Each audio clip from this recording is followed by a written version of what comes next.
Hey, it's Brianna, your entrepreneur with no job, but I do have a dream, and this is my journey, and this is my Jeep. I'm about to go inside the gym, but I wanted to stop and record this video. My mother-in-law's here, so I don't really feel comfortable making a video in the guest bedroom where I usually do, so I'm doing it here. And I think the scene is fitting for how I feel right now, which is discouraged. I feel very discouraged. I spent last week, I think, feeling pretty excited about my ideas and prospects of success and all that. I think I got the blog officially launched and I got all my Mary Kay stuff. I felt very excited, but I don't feel that way right now. I don't believe in my plans. I don't have the energy. I can't even work on Mary Kay or blog stuff because I'm just not in a flow state. I'm not in a place to be creative, and I simply don't believe in myself. I haven't even posted a YouTube video. I have one that I filmed last week and I haven't posted it. I haven't finished a blog for the meditation one. All these things just because I'm so discouraged. And I want to say that one thing I understand now, of course, people want to have a lot of subscribers and all that, is it helps with their brand. But I understand that a lot of the reason people want subscribers is to validate what they want to do. So I want to make videos, and because that's something I want to do. So I don't have any financial ambitions for growing this channel. But if I see that no one's watched it, it's discouraging. And it's like, maybe I don't have interesting thoughts, or maybe my work isn't as good as I thought. So I understand that's why people want subscribers. It's just another form of validation. And that's how I feel. So I'm not getting very many views right now, which actually feels like something changed, as I was getting a few more. So that doesn't motivate me very much. But I also have appreciation for the fact that you have to start somewhere and then build up from there. So I'm trying to stay positive. I think at this point of my development as a person, I know a lot of the right things. I think 2 years ago, I didn't know how my thinking was wrong, but I do know that now. So I know that I have to start from somewhere, but I still feel sad about things. So I feel sad about moving. We'll be leaving here, Fort Bragg, at the end of next month, and I'm sad about that because I've been here for the last 4 years of my life. It's like I've gone to college and now I have to go out into the real world where it's less fun. But it also hasn't been fun here. It's kind of complicated to talk about, but I'm sad about moving. I don't want to go through moving. We don't have jobs lined up. So I don't feel very good about that. I have had a black hair problem. I got a relaxer last week and I got burned so badly that I have a scab in the back of my neck and it's sore. But my hair was so nappy before that was a hardship, and now this is a hardship, and it just kind of feels like, when do I get to chill? And then, of course, having my mother-in-law here is just throwing me off a little bit. It's not making me feel bad, but, we have somebody else in your space, you can't get into your groove as well. That's how I feel. And I had my first Mary Kay party, which I'll discuss a little bit later. So those are the reasons I feel sad. And I think I've been here before. I think I've spent a lot of my time here, a lot of the last 5, 8 years at this place. But the difference is, with what I know now, I'm not going to accept that I'm not going to let these feelings be the primary tone of my life and my future. So I've been working on taking control of my mind and getting different outcomes. If you always do what you've always done, you always get what you've always gotten. And I've always given in to feeling sad and feeling discouraged, and I've always felt like I haven't achieved anything. So I want to do something different now, and that's what this whole thing's about. That's what this whole YouTube channel is about, this journey. It's just about making a choice to make a change in hopes for, and believing that I will get a different outcome. I need to be drinking my pre-workout.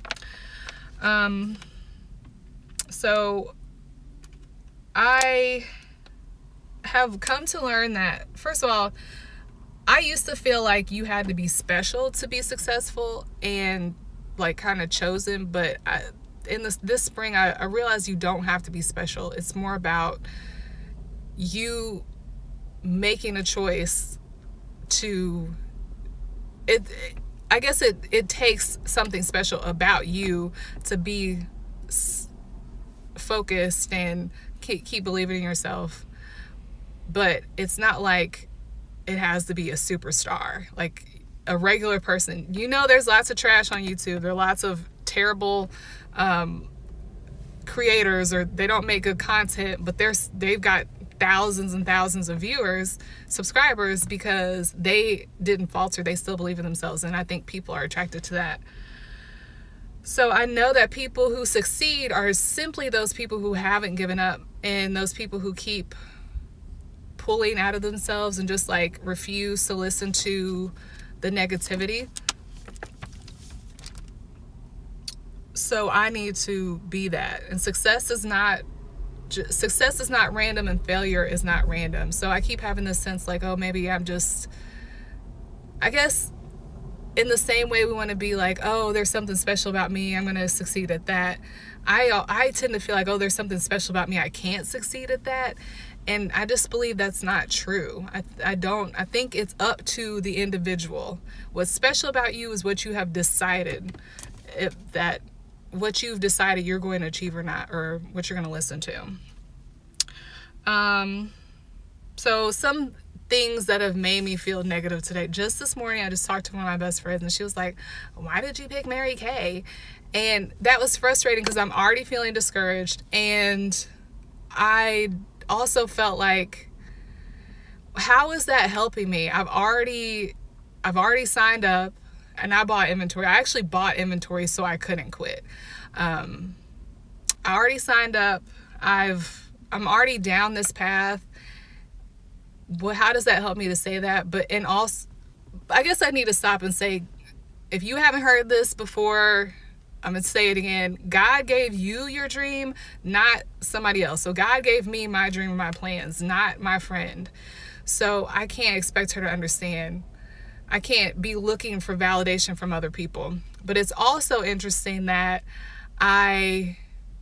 it's frustrating when people want to give you feedback, but they don't have an alternative for you. They're not like, don't do Mary Kay, do this, or don't do direct selling, do this. It's like, how is it helping me to just tell me not to act, not to do anything, not to make any sort of progress? Like, I have to do something.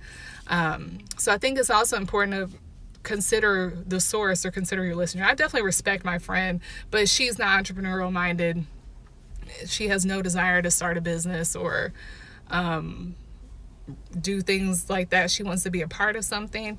So she's not going to understand, and I shouldn't take that to heart. But I still was already feeling discouraged, and that made me feel discouraged. And I also have to remember, in a business sense or in terms of selling, she's not my target customer. Those people who are closest to you, just like they're not going to buy into your dreams, they're not usually the people who buy into your products. So I can't even worry about that. Obviously, people are buying Mary Kay. I mean, there are obviously people going on trips and getting butlers and all that paid for by Mary Kay. So people are buying it. I have to find those people.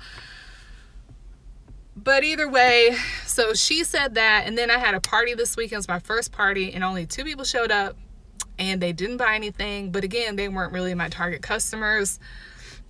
And I fully expected that to happen, and I was like, I'm not going to really trip off this because it's part of it.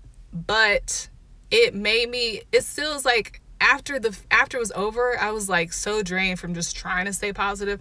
Not to mention how much time and effort I had put into like getting my house clean, fixing some food, and doing all these things only for 2 people to show up and then not buy anything. It's really discouraging. But again, you have to start somewhere. I have to start somewhere. I'm gonna have good days and bad days. It's a numbers game. You gotta see all these people a certain amount of people to get enough people who are actually going to buy from you that make it worthwhile. So I need to chalk it up to the game, but I still feel discouraged by that. And I haven't even been able to get back to Mary Kay because I'm so drained by the experience, because it's my inclination to just run away from even putting myself in that situation, or just to like quit at this point. And I'm not. Like, it's taking a lot of energy not to do the same things I always do, which is quit and be discouraged and be sad and feel like a failure. So I can believe that Mary Kay is not for me because of what my friend said, and because of the turnout and the fact that no one around me is interested in Mary Kay whatsoever. Or I can believe those women who are driving pink Cadillacs and have been driving pink Cadillacs for decades and have been on trips and been to Morocco and cruises and all this. Or I can believe them. Like, it's my choice. Like I said, obviously some people are successful, and I think it's up to me if I'm going to be one of those people. Definitely a difference in times I've been at this point in the past. So I think for me right now, I'm going to need to, and this is advice for everybody. If you're trying to do something, you need to mute negative people. People whose first response isn't like, tell me your plans, or how can I help, or I'm sure you got this figured out. Like, if their first response isn't to encourage you, they don't get it. You just have to, I mean, it's not like you can't hang out with them, but in terms of sharing your dream, be selective with that. And I definitely don't tell everybody what I'm planning to do, because I don't want to hear it. I don't want to hear it. Same when I quit my job. I just told people I was quitting because I didn't like my job. I didn't tell them I had all these dreams of being a blogger and writer, because I knew I wasn't strong enough to withstand their negativity. I guess at that point I was pretty sold on my plan. I thought I would be successful like within months, but I still just knew it wasn't going to be helpful to me. I think I understand now why so many of the books you read or speakers you hear say to write down your goals and read over them multiple times a day. Because I think when I forget what I'm trying to do, it's easy to just forget why I'm trying to do it, or why it seemed like a good idea to do all these things anyway.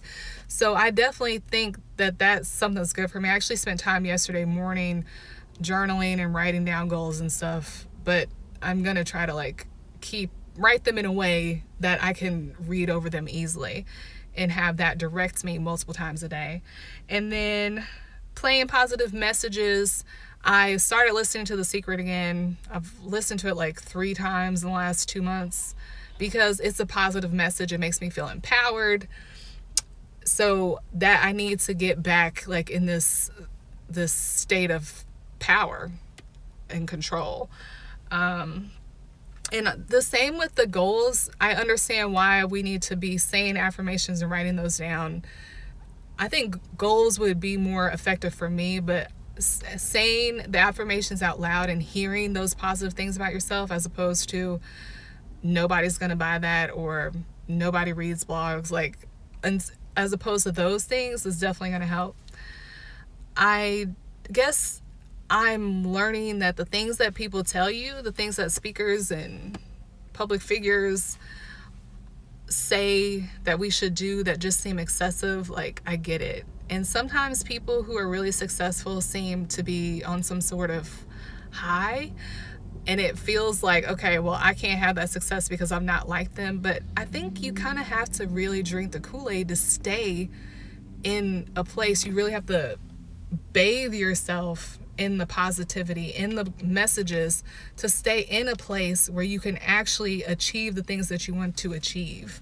Maybe for some people it doesn't take as much effort because they haven't gotten as many negative messages throughout their lives as other people, but it's going to take a lot for me, and I'm going to have to do something big to make a difference, to keep me stable. Actually, this will probably make me sound bipolar, but I've been thinking in the last 2 or 3 months, wondering if I do have bipolar, because of the fact that I can be focused and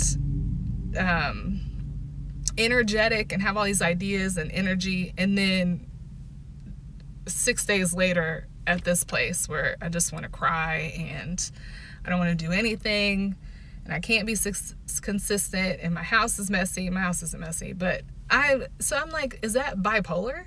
And actually I had a counselor a couple years ago. She was like, I think you might have a little bipolar. And at that time I was like, not trying to hear that.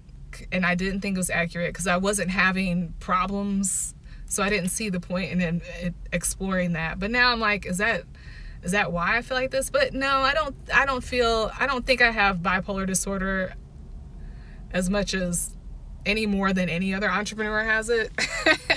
Or the entrepreneur version of it. I think you just really have to do work to stay positive and do work to stay on your path to your goals.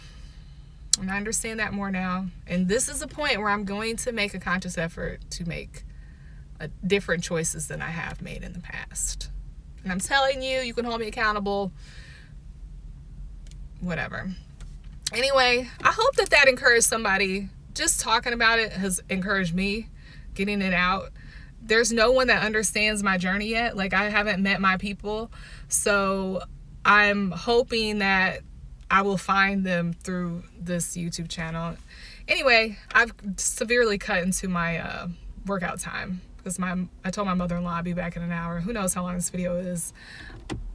But either way, thanks for listening to me. If you made it this far, you should probably go ahead and subscribe and like, so you can, give me a little hug and tell me it's okay, you are watching and you do think that I don't suck. Okay? Okay, thanks. Bye.